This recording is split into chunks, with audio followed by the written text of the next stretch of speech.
مولانا عبدالحکیم اسحاق کے بیانات کے لیے حکیم اسحاق آفیشل کو سبسکرائب کریں۔ مولانا عبدالحکیم اسحاق۔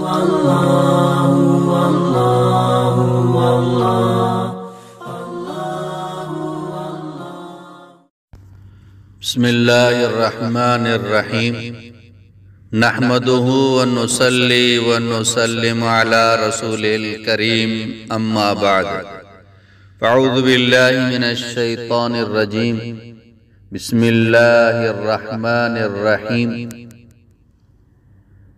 آج یہ وظیفہ آپ حضرات کے سامنے پیش کر رہا ہوں۔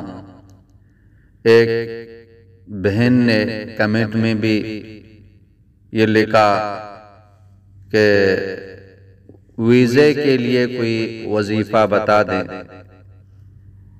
یہ ویزے کے لیے تیر با ہدف ہے، بہت ہی مختصر ہے اور بہت ہی جامع وظیفہ ہے، بہت ہی مضبوط پاورفل وظیفہ ہے۔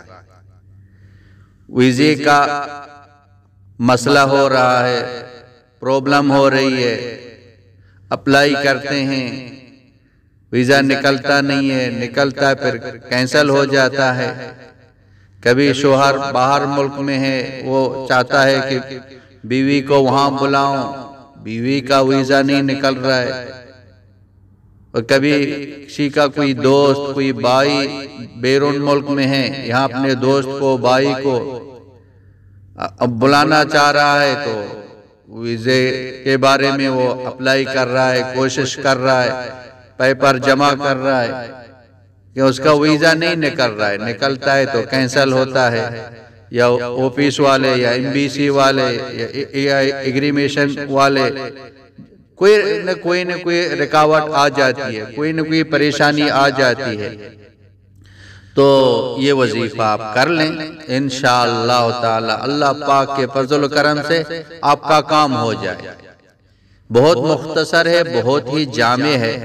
21 دن تک آپ یہ وظیفہ پڑھیں، انشاءاللہ تعالی 21 دن کے اندر ہی آپ کا کام ہو جائے گا۔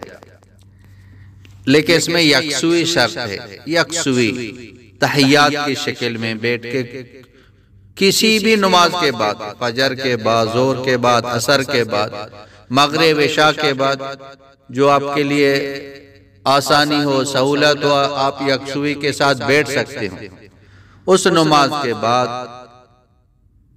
تحیات کے شکل میں بیٹھ کے اس کو پڑھیں 313 مرتبہ۔ یا رحمان اغثنی، یا رحمان اغثنی، یا رحمان اغثنی، 313 بار اس کو پڑھ کے پھر دعا کریں 21 دن تک۔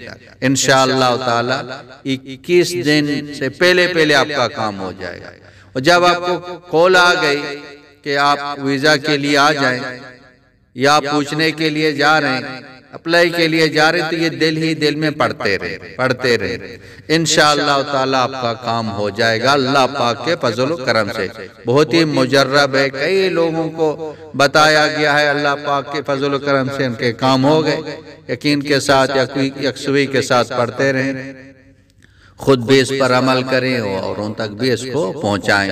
وآخر دعوانا ان الحمدللہ رب العالمین۔